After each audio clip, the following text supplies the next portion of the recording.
sure we don't have any.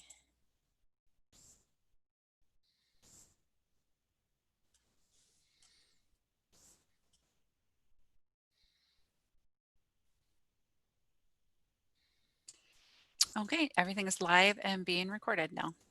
Thanks, Krista. Thanks. All right, I think it's noon. We can go ahead and get started. We'll call the meeting to order. I think that we're all still fitting on one page. So I think that we should be able to see. Sarah, is there a reason to, since it's recorded, to name us all, or are we good? It's typical that we do that, and it's nice for the public. This is a public meeting that's being recorded, point. so it'd be good for us to do. Yeah, good point. All right. And I can call people out, or we can just go around, or whichever way you'd like to do it. Yeah, why don't you go ahead? If you want to call the roll, that'd be great. People would just introduce yourself and what entity you're representing. That would be great. I can start. I'm Okay. Chris Corpola. I'm the Human Services Director and the chair of this Family Treatment Court Committee. I'm Sarah Benedict, the Criminal Justice Coordinator for Dunn County. I'm Carrie Anderson, Family and Children's Services Manager. I'm Lori Radcliffe. I'm the other Family and Children's Services Manager. I'm Melissa Berg, one of the on Family Treatment Court team. I'm Andrea Nodoff, the District Attorney. Derek Smith, Family Treatment Court Coordinator. Kayla Johnson, Ongoing Child Protection.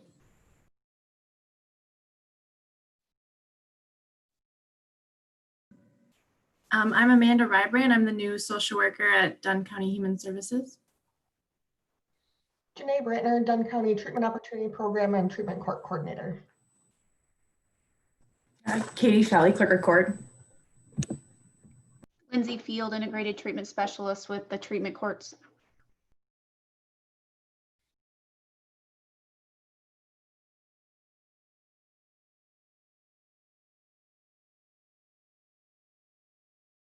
Josie or Christina, you want to introduce yourselves? Hi, I'm Josie LaLiberty. I'm the new Child Support Director, so I replaced Jeannie Stevenson. I was able to make this one, so I thought I'd stop in. Good. Glad to have you join Welcome. us. I'm Mrs. Meyer. I am a local attorney. Okay, I think that's everyone as I look around the room. All right, so it has been since January that this group has met. And so you received with your notice the minutes from the January 23rd meeting. If I could have a motion to approve those minutes.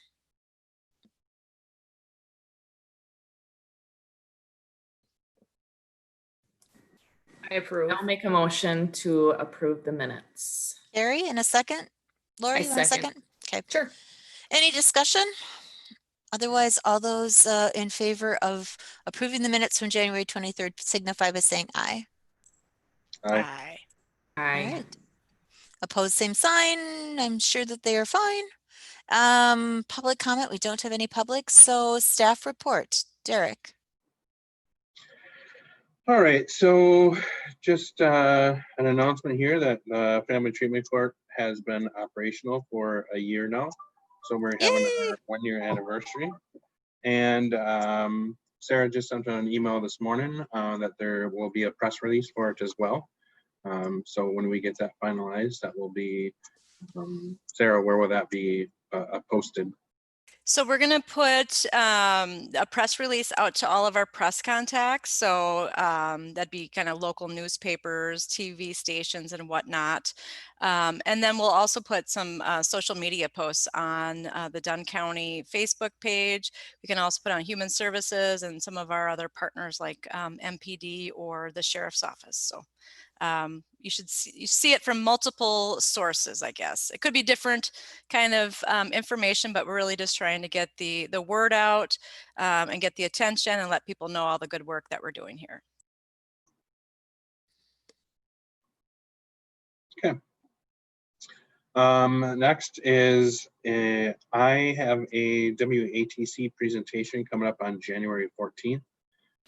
This was kind of a holdover from this last WATCP conference that was canceled because of COVID-19. So they are doing them all via video conferencing webinars. So that will be on January 14th, and that's going to be on implementing an FTC within a county. It's just giving other counties who may be considering starting an FTC just some of the things that we've learned in starting up ours. And so I'm presenting that with Cassandra Bach from Rock County. And then lastly, for the staff report, we'll be getting a third judge in 2021. So there will be some, I guess, changes to how this meeting will work, and having an additional judge assigned to this oversight and planning work group. So that's what I have for a staff report. All right. And Derek, did you intend to mention later on, or did you want to mention now about a pending graduation? Yep, well, that's on that'll be under The upgrade program update. All right. Okay, so then we will move on to the program update. All right, so under A, we got program statistics. Currently, we have 9 active participants. We have had 3 unsuccessful discharges so far, 16 total referrals, with 12 being admitted, which gives us an admission rate of 75%. 2 of those referrals are new and ongoing right now, so that admission rate may likely increase. Methamphetamine remains our primary drug of use amongst our participants. 100% of our participants have a history of meth use, with 67% having it as their primary drug of use. Second is THC at 22%, and alcohol is third at 11%. Our average age at admission is 34, with the average age of onset of drug use as 16. And currently the 5 of our 9 participants have been reunified with their children.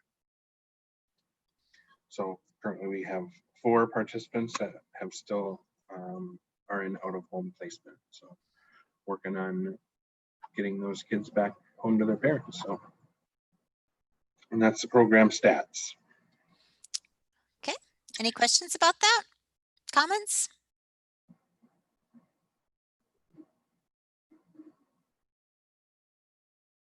All right, moving on. Peer support. All right. So since our last meeting in January, Dunn County has partnered with Milkweed, which has been providing peer support services to some of our family treatment court participants since June 1st. Peer support specialists are important to the success of our participants, as these peers understand substance use disorders and the recovery process because of their own life experiences, and can assist with engaging the parents and services to improve treatment and child welfare outcomes. Parents are often more comfortable confiding candidly with a peer because of their shared life experience. Peers can reduce negative attitudes and stigma amongst agencies and community partners towards parents with substance use disorders. And peer support has shown to increase treatment access and engagement, reduce time in out-of-home care, and reunify families more quickly. So far, we have gotten very positive feedback from our parents who are engaged in these services. So we're fortunate to have this relationship with Milkweed. All right, and Kayla, Melissa, anybody? I guess those are the 2 direct team. Oh, Lindsay, team participants. Any thing you want to add about peer support and implementation or value of that? I would just echo what Derek had stated, that the participants, I think I have almost all of my family treatment court participants, except for one that is engaged in a parent supporting parent mentor. And the feedback has been very positive, very engaging. The clients that may not be returning our calls or fully engaging with us, if they're currently, in my experience, the ones that have been using, we're still reaching out to their peer support specialists. And then they were, on the backside communicating with us and trying to, get that person, for example, into treatment. So thus far, it's been a really awesome program and experience to be able to see the connections that the clients that we're working with are making with these people that have the lived experiences to better help them have their needs met and understand better as well.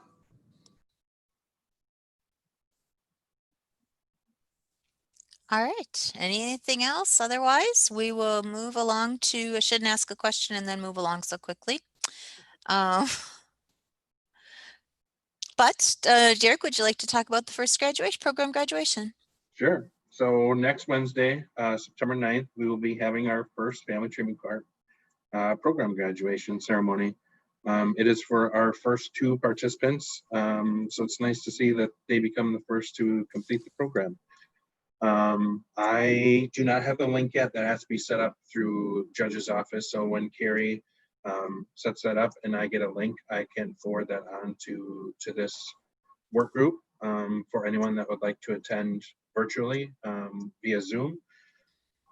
We will also be having it, I will be attending in person as well as I know Melissa Berg is going to, Judge will be there to present our graduates with a cake and some medallions that we give to our graduates, and just to kind of give them a in-person farewell.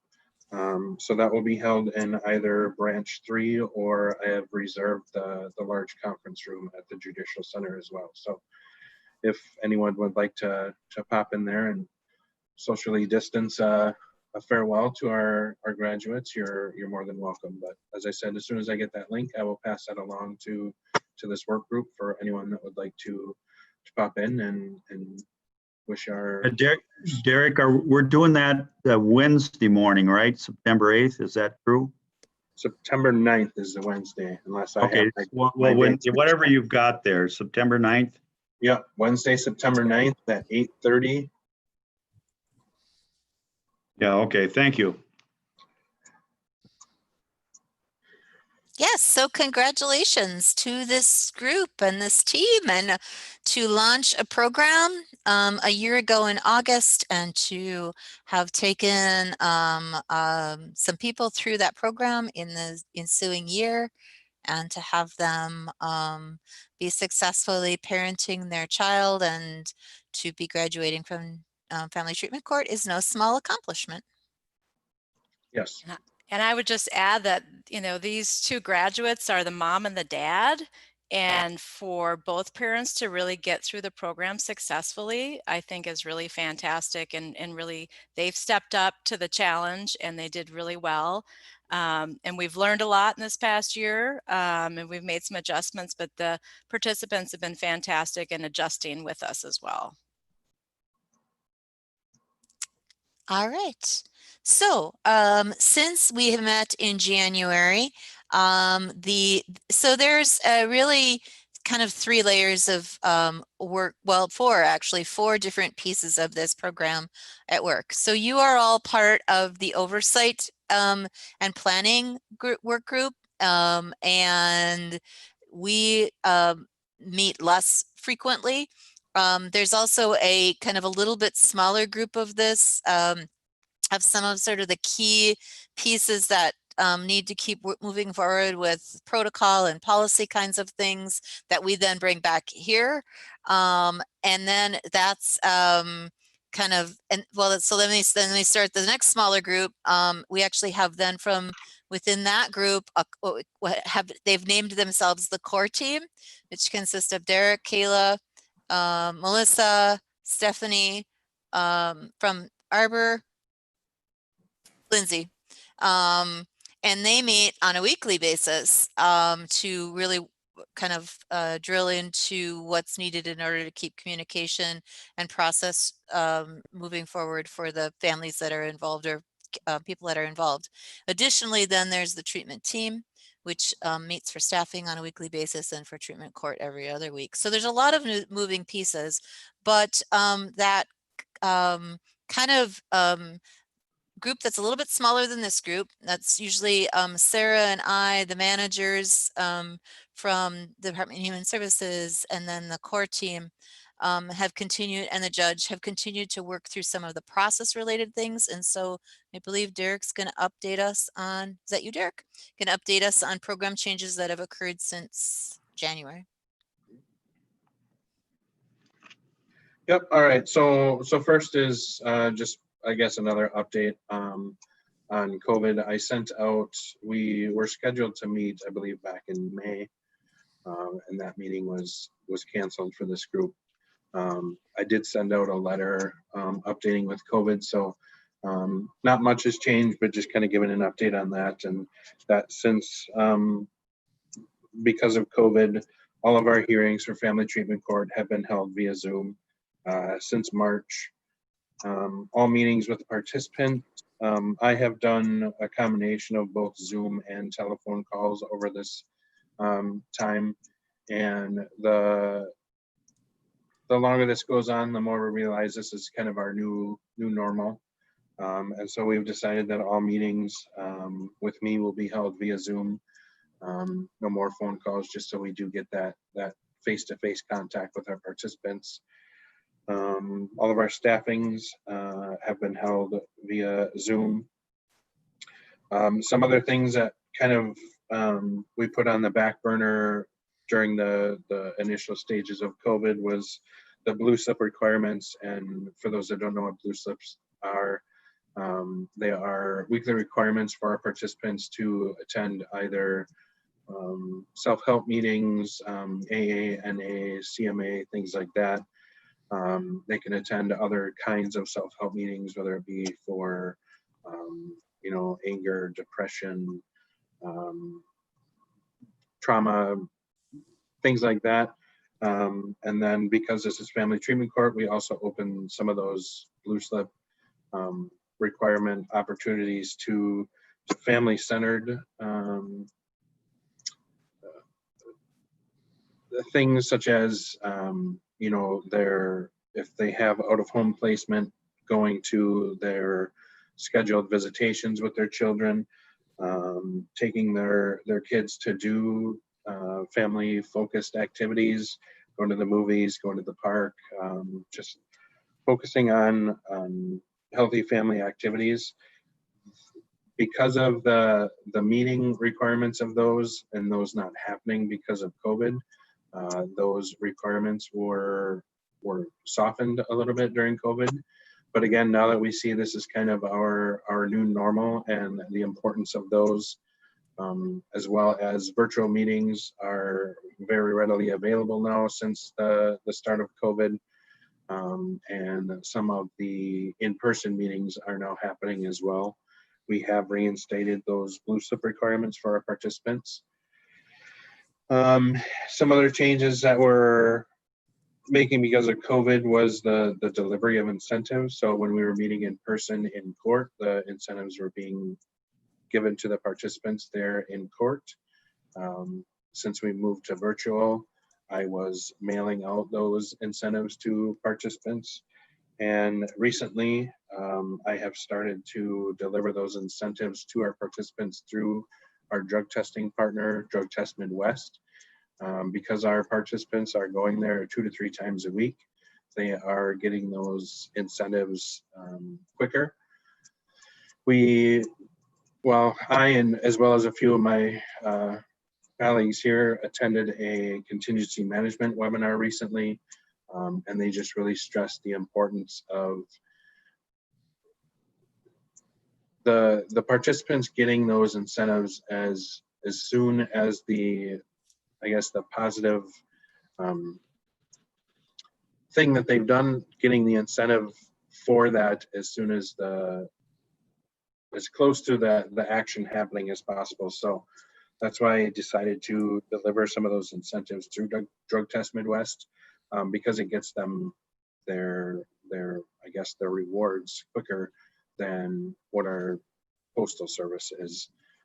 So far, I have gotten some pretty good feedback from the participants on that, saying it's nice to show up to testing and have, you know, kind of something waiting for them And it also incentivizes them to go to testing if they know that they're going to head to Drug Test Midwest and might have something there waiting for them for their continued positive behavior. Then it makes them more willing to get to drug testing. So those are really the big changes that we've made for COVID up to this point. So any questions on the COVID changes? Without more, Derek, I commend you on saying come up with the idea to get it delivered through the drug testing. It seemed to be, something that we probably wouldn't have thought of, but it seems to be working. So that was a good job. It does, and it's a temporary fix. We'll eventually get back to normal, the way things normally are, to where we can get into those participants in person, in court, which is ideal. So, but for the time being, when we have some of these restrictions, I just thought it was a good way to get it to them sooner than just mailing it to them. So I just want to add, as a large team, that I do want to continue to look at having us be the deliverer of the incentives. I think that's a really important engagement tool. I know I said that last time, but because we could be in this boat for a long time, I don't want that to just be a settled decision. I think we should continuously evaluate how we can, deliver it to their home, even if we don't go into their home, but those kind of things. So yeah, just my 2 cents. Lori, Derek, on that issue there, I see no reason why, when the opportunity arises, that your staff, Lori, can't work with Derek to say, hey, we'll deliver them this time. If there are some incentives that are ready to go and you're going to be meeting that day with the client, some of that communication back and forth could probably just be, perfected a little bit to allow that to happen. But I think that's a good idea. Yep.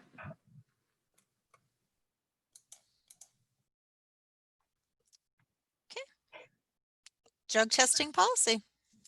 all right, so I sent out an email shortly before this meeting started with a few attachments. One of them was the updated 2020 policy and procedures manual, which has the changes to the drug testing policy.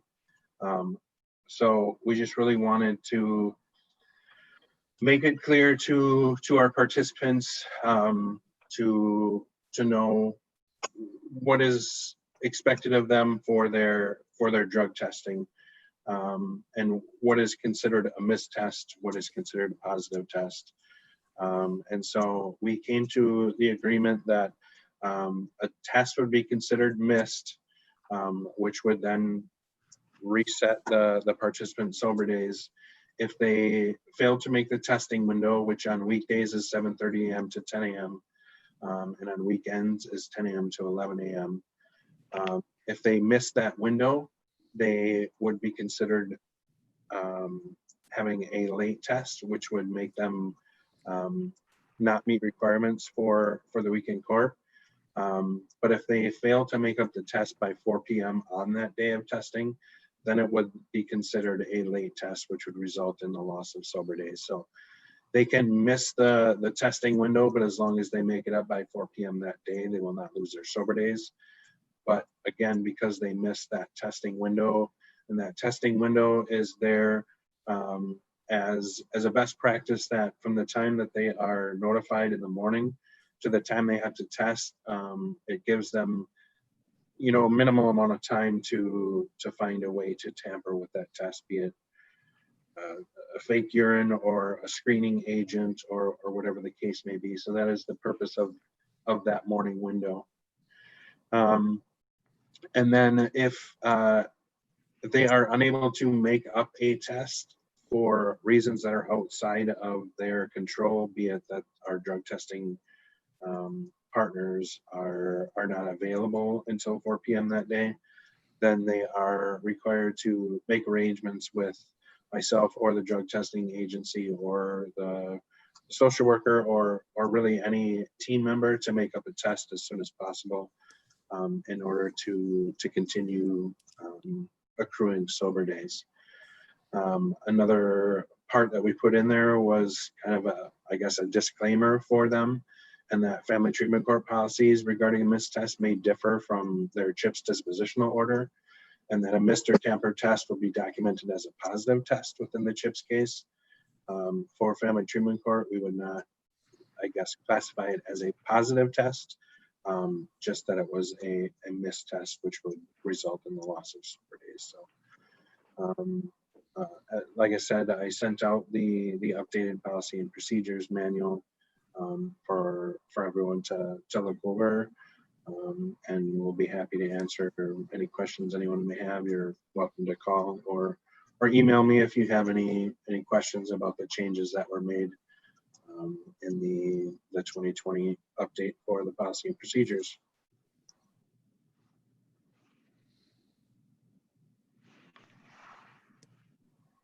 That's changes for drug testing policy.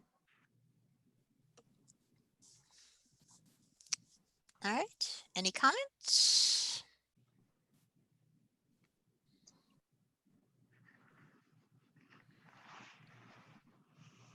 All right, moving forward to item 7C, the core team. All right, Chris, you kind of touched on this a little earlier, in that this was just a change that we made to I guess the structure of the team meetings, and that we decided to start, which we dubbed the core team. And as Chris said, that consists of Melissa Berg, Kayla Johnson, Lindsay Field, and Stephanie Hurlbert from Arbor Place, and myself. We are really the ones who are having the most contact with the participants on a regular basis. And so we are meeting on a regular basis, but then also scheduling any meetings that we feel necessary if a participant is struggling or not being non-compliant, or whatever the case may be, to really come up with some strategies to either have them re-engage or offer them any additional supports, get them engaged in any additional services that we feel they may need and that they're willing to participate in. So it just gives us kind of another level. We have this group, the Oversight and Planning Work Group. We then have our steering committee. We have our operational team. And this is, like Chris had said, kind of another step down from that of just those of us who are working with these people on a more regular basis to meet and problem solve things that may arise. So that was another change that we have made since the last time we met in January. So any of the other... What I would add to that is part of that evolved out of, we had reached out and asked for some technical assistance from a national organization called Children and Family Futures, which provides technical assistance to people that are entities that have implemented family treatment courts. And we were really specifically looking at how could we do a better job of working through the communication and the and just the hands-on work between the Department of Human Services and the family treatment court side, since this is a new process for all of us. And you have a CHIPS process and you have a family treatment court process, and how to keep those two things moving forward, but without it becoming complicated by way of communication or information.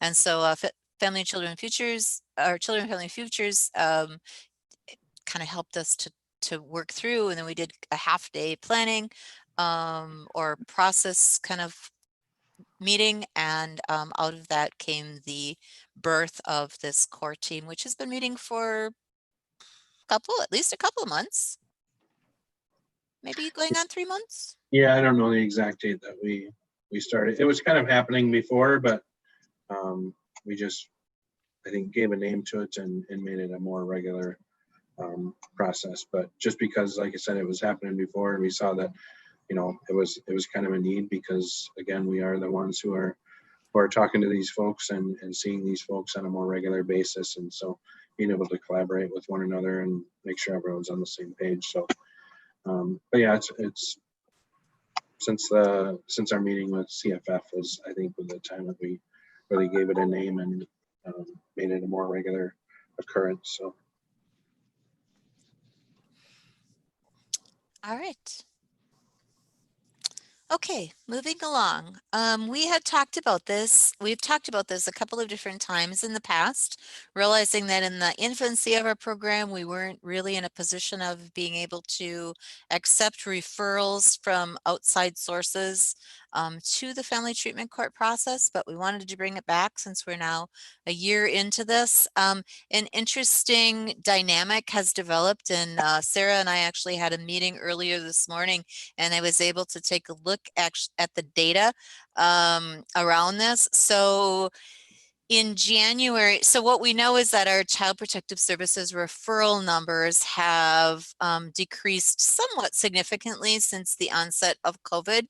Just ballpark figures, prior to March, we would receive on average between 60 and 80 CPS reports in a month.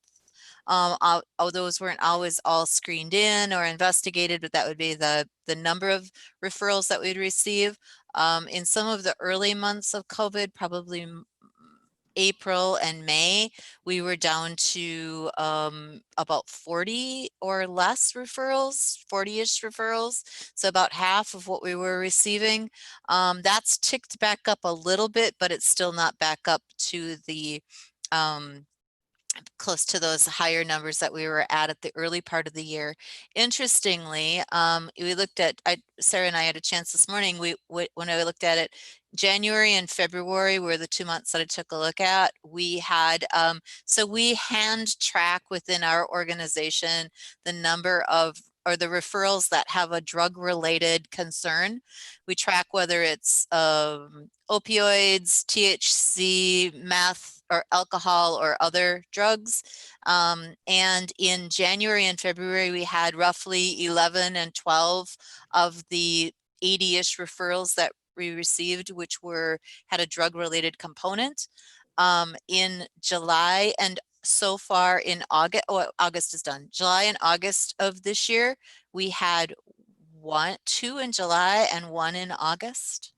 And the 2 in July were actually screened out. So I didn't go back and look at the content of those, but could have meant that we either had an open case already, could have been another county, could have been any number of reasons why they were screened out, but that's a significant change. And so I'm sure that means that we've solved the drug problem in Dunn County, and family treatment court will no longer need to exist because there won't be any issues, but I'm sure that that's also not the case. So, so we've had this interesting dynamic of a serious or a significant shift in the nature of the referrals over the last few months. Lori and I talked yesterday about that, and Lori's thoughts are that we may see that begin to shift back as school starts now, because school is a source of identifying kids that are experiencing the ramifications of their parents' drug use, and they are a reporting entity, and we haven't had them since March. But the end result to that is that we have not had a plethora of new referrals to family treatment court because the referrals aren't coming into the Department of Human Services. So we wanted to talk about people's thoughts about opening that up to other entities, whether it's the district attorney's office, the courts, the guardian ad litems, wherever, coming from someone other than the human service professionals that are involved in the cases.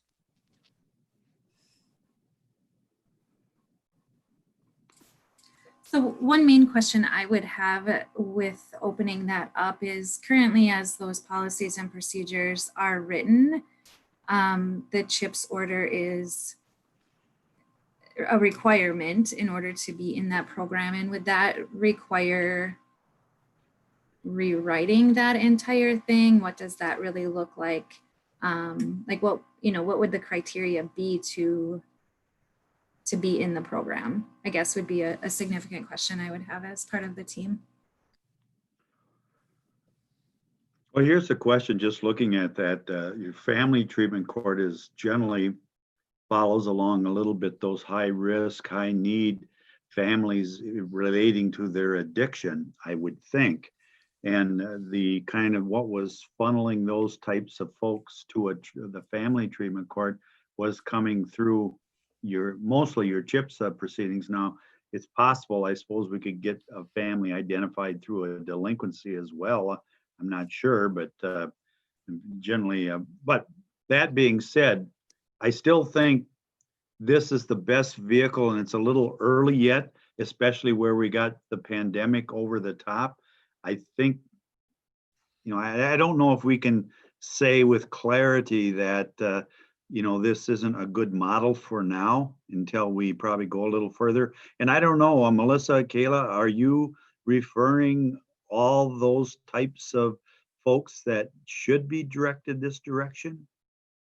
I mean, to the family treatment court? So I would say currently, yes. I think Chris, stated it perfectly. I think it's just we're in different times. There's different types of reports coming in. So we're not seeing the amount of drug use that we typically would.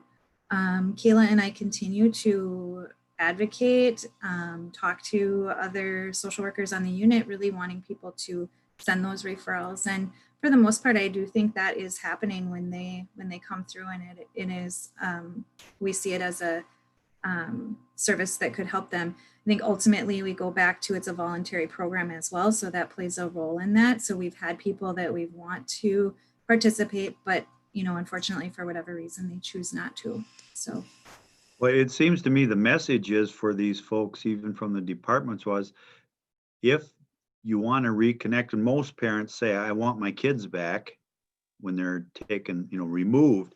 I want my kids back.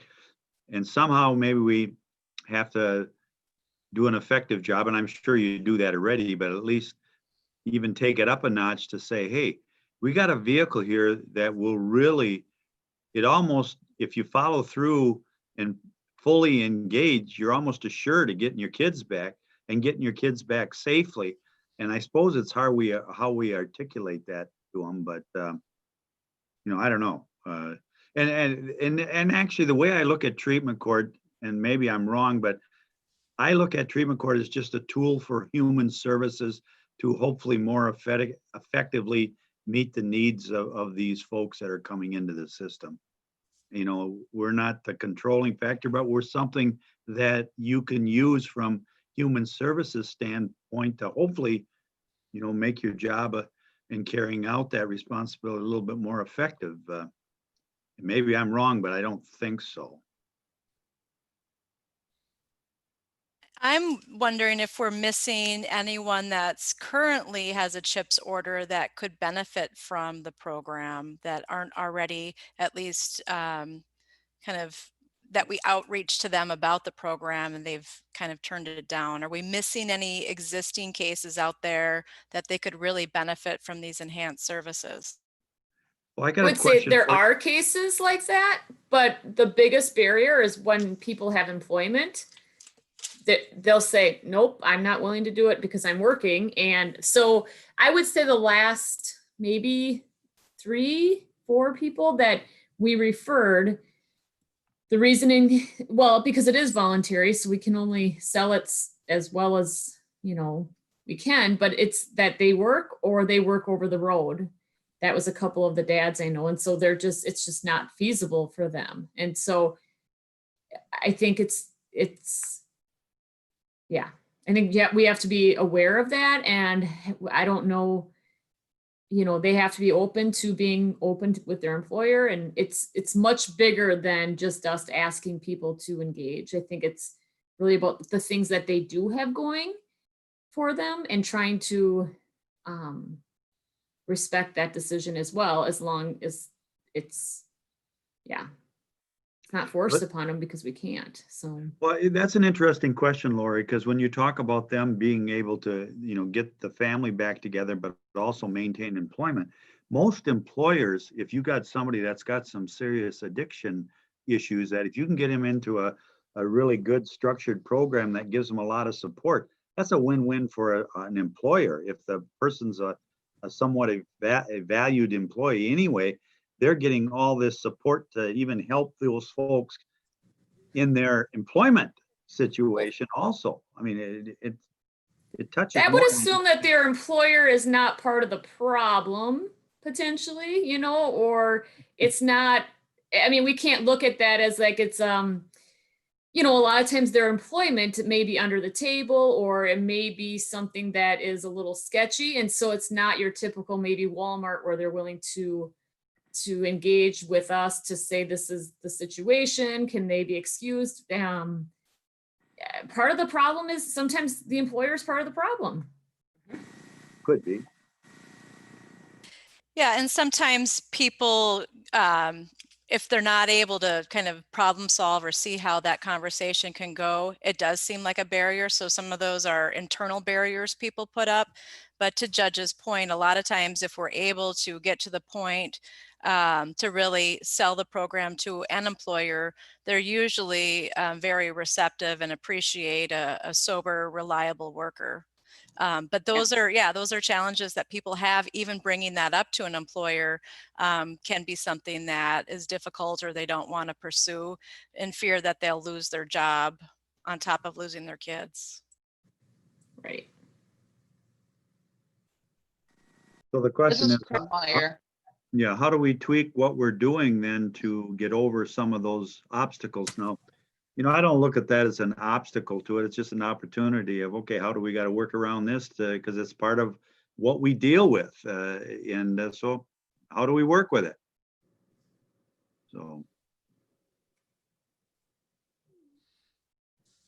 Have there been cases we both? Oh, go ahead, Chris. I was going to say, Chris, you had a comment? Yeah. Have there been cases that we think that referred that have been referred? That have been what? That we believe should be referred that haven't? Chris, you're really.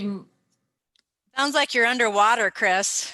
Yeah. Yeah, I've been having a lot of trouble hearing. I keep turning my camera and turning a mood.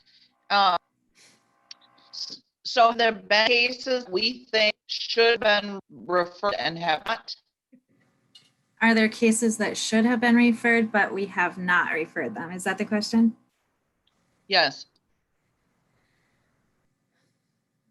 We have a couple right now that one of our workers is talking about. She's talking to both of them about family treatment court. So I just did supervision with her before this meeting, and she was going to reach out to Melissa and Derek, or Kayla and Derek, about just scheduling the next steps to see if they would do a presentation to this couple in regards to family treatment court, so they can know more about it and then make their decision. But that's about the only one that I can think of. Lori and I, we have it on our agenda every week. Our Family and Children's Services team meets every Wednesday, and it's a standard agenda item in regards to whether or not we have you know, possible participants that we should be referring to family treatment court. So it's brought up on a weekly basis. Carrie, are you talking about a couple that I have received a referral for, or another couple? Okay. I think this would be another couple. Okay. Yeah. Because I have two very new referrals right now. So I've not had cases where I thought that it should be talked about. The social work didn't talk about it. All the cases that I saw as drug cases, the social worker talked to parties, and either they were in treatment court, family court, or they decided against it. But I didn't see anything that made me believe the social worker that was in control of the case didn't do anything. I always saw action by social work to encourage them to participate.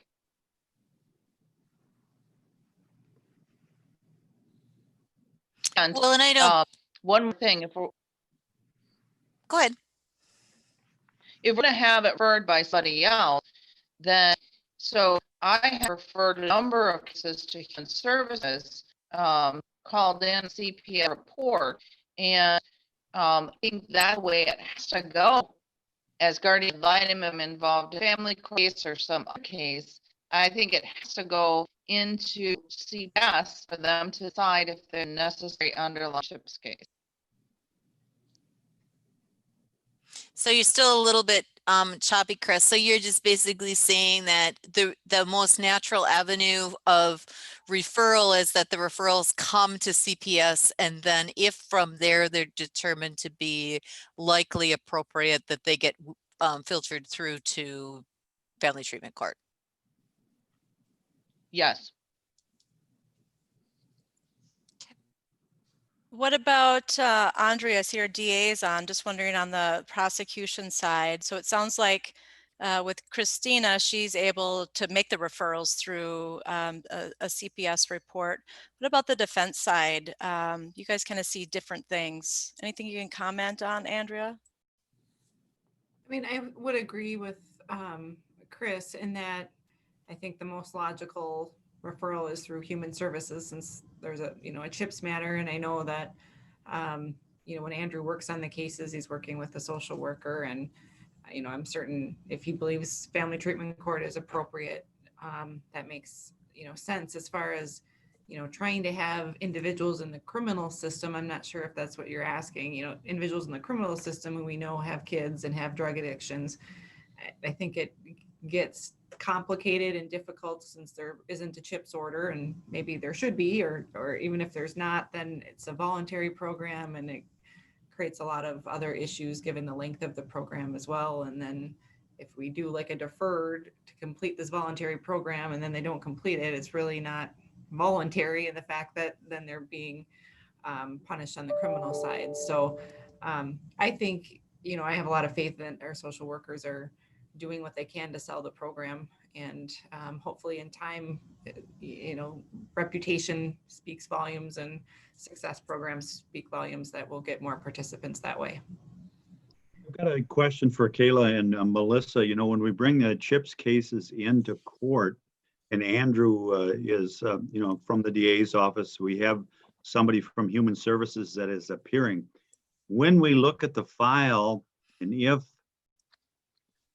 would that be an opportunity to do at least lay family treatment court out there as an option to see if the people would commit to at least being assessed or evaluated? I don't think you'd have to make the decision right there, but I'm saying at least with regard to CHIPS cases, and we have those addiction issues on the part of parents, would that be an opportunity, because we've got everybody together, to at least identify that as a possible opportunity for them? I'm just saying, would that be an appropriate from you folks' viewpoint to have that short discussion during one of our, either at the plea hearing, or certainly it should be probably before the dispo, but even at the dispo, saying, hey, here's an option. Are you willing to at least be evaluated?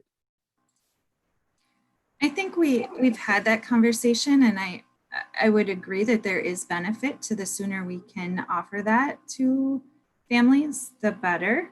I recall early on, we talked about even at a TPC hearing, really presenting that. Sure. And so I think really we can have those conversations within the core meeting, within our family and children's, connecting with the social worker assigned to that case, and really looking at, is that beneficial or not, if we know that there is drug use within the family. Yeah, and then the other thing that we ran into a little bit with some of the district attorney's office, and how that relates to family treatment court, is when you've got criminal cases that are continually running and unresolved, and then we're having them come into family treatment court, but yet they got this other track they're going down from a criminal standpoint, and that's not resolved, and they can make great strides in the family area, and then all of a sudden we're going to have to make that decision point relating to the criminal matter. And that's and I've always been an advocate that we need to get the criminal matters resolved first, but that's kind of beyond what we're discussing right now. Ideally, yes, but the timeline it takes to resolve criminal matters is counterproductive to treatment and getting them in as quickly as possible. Well, that's kind of like the collaboration and understanding of the system, whether it's from the DA's office standpoint or even defense counsel, that, hey, here's an opportunity. If we can wrap everything up together and they are willing to volunteer, we always have people, part of resolutions are if you agree to commit to certain types of treatment, that can be an incentive to resolve your case. I'm just saying I think we got to focus on working our cases a little bit harder and more effectively, recognizing that this is an option, even resolving criminal cases. I don't disagree with what you said, Sarah, but that doesn't mean that we can't rethink how we, run, files through our system when we've got dual efforts that are kind of working on the same thing, an individual and or a family that has these needs. That's all I'm saying. Yeah, I agree 100% because we also have other treatment programs that some of the folks are jointly in as well. And the more we can collaborate and have some of those resolutions that really support treatment and engagement in the program, we're going to have those better outcomes. And that's an important point, because sometimes when we look at whether we got a top program, or you got an adult treatment court, you got family treatment court, we've got DAGPs, and the problem is there's almost sometimes a disconnect that we can't quite get the system to wrap its arms around this individual and or family, that we're all on the same page. And part of it is just probably educating ourselves how to approach it. I don't disagree with that. But I think that's an opportunity where we really could do some important effort and work to try and bring that together so that we just do a better job of using some of these tools everybody's worked so hard to put in play. So in spite of the fact that I absolutely love data, and the data would currently show that there's a decreased drug problem in child protective services world, I don't believe the data in this particular case, and I think that we will see a resurgence of drug related cases here coming up as the school year moves forward and things slowly return to whatever normal is going to be.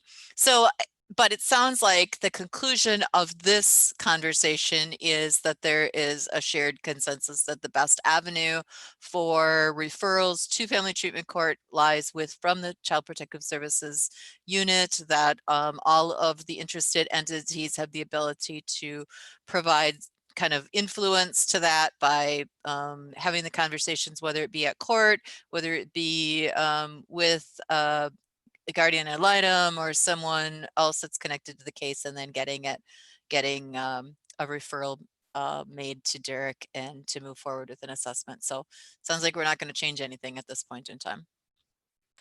I would just add that maybe informal referrals can be made. This family, if we know that they're involved, but yeah, I agree that just having that central place, and everybody can make a CPS report. So it does make sense to funnel the referrals through that for the program. Everybody except Chris Meyer can make CPS reports.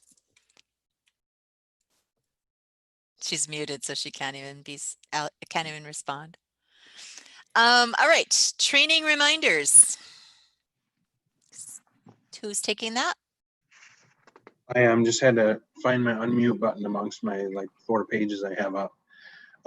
So along with that email I sent out prior to this meeting, there was a few attachments, one on the peer support program, the policy and procedures, but there was also the WATCP training calendar. That is the WATCP conference that was canceled because of COVID. They are now having all the presenters do things via webinar. So you can take a look at that calendar. If anything on that interests you, all you have to do is just go to the WATCP website, just WATCP.com, And right on the front page, there's a big bold flashy thing that says calendar, and you can click on that and it gives the list that is on that attachment I sent out, along with pictures of the presenters and a link on how to sign up for those webinars. So if, like I said, anything on the training calendar that I sent out, if anything sounds interesting to you, it's free for everyone. Just sign up for it on the WATCP website. And I believe sort of this ties into the next agenda item around best practices, but the goal from the standards is that we all would have 40 hours a year, right, Sarah? Am I right? Yep, right, Janae, it's 40 hours of education for team members to really stay abreast of the model. Correct. So anything you can scoop up for free or from your sofa, if you want to do that, is advantageous. So best practice standards training. All right, so that is referring to our kind of in-house training that we are doing a week from today on September 9th at noon. We'll be doing a joint family treatment court and adult treatment court best practice standards training, kind of a comparison of the two, what's similar, what's different between the two. So that is scheduled again for next Wednesday at noon. And I'd just add, for the folks that aren't able to join us in person, you can certainly eat lunch. We're not broadcasting it to the world, but we are going to be recording it, so folks can really watch that at their convenience, because we realize not everybody can always be available when we have things planned. But it's super important that we kind of have that ongoing training. It helps us get rejuvenated and get the foundation again under our feet. So since COVID prevented us from having that live conference, we're going to do some in-house training. Certainly not the same as actually us going and having the opportunity to get to know each other and develop our own rapport, but at least it gets the information out there, so we're all kind of operating with those same fundamentals.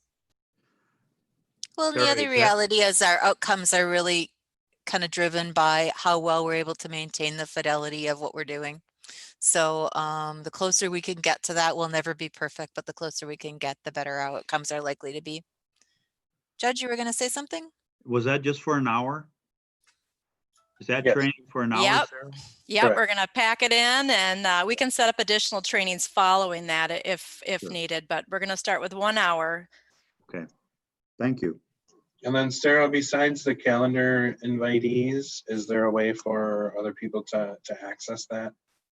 Is it posted somewhere, do you know? No, it's not posted because it's not a public meeting. So we can send people the links. Otherwise, there will be a recording that people can, that we can send out. Otherwise, they'll definitely want to have the link. All right. So I think we've reached the end of our agenda. Our next meeting date. So this group have tentatively planned on meeting 3 times a year, right? And Sarah, what were those months that we were thinking? Yes, so January, May, and September are the months that we identified in meetings. So we do have 2 potential dates in January and May. Just wanted to pitch to the group. One would be January 7th, that's a Thursday at noon, or January 13th, that's a Wednesday at noon. And then the May dates were May 13th, that Thursday at noon, or May 19th, a Wednesday at noon. And we can send out a doodle if that's easier, or if people know what they want to go with, we can go with that too. Doodle's good, Sarah. Doodle is All good. right. Yep, All we'll right. do that then. Okay, we'll doodle. We're gonna, and then there's no September date on there because we were gonna hold off because by then we'll have a 3rd judge, so we can kind of cross that bridge when we get there. But I will send out a doodle for the January and May dates. All right. Does anyone have anything else that they would wish to say, comment about before we conclude our meeting?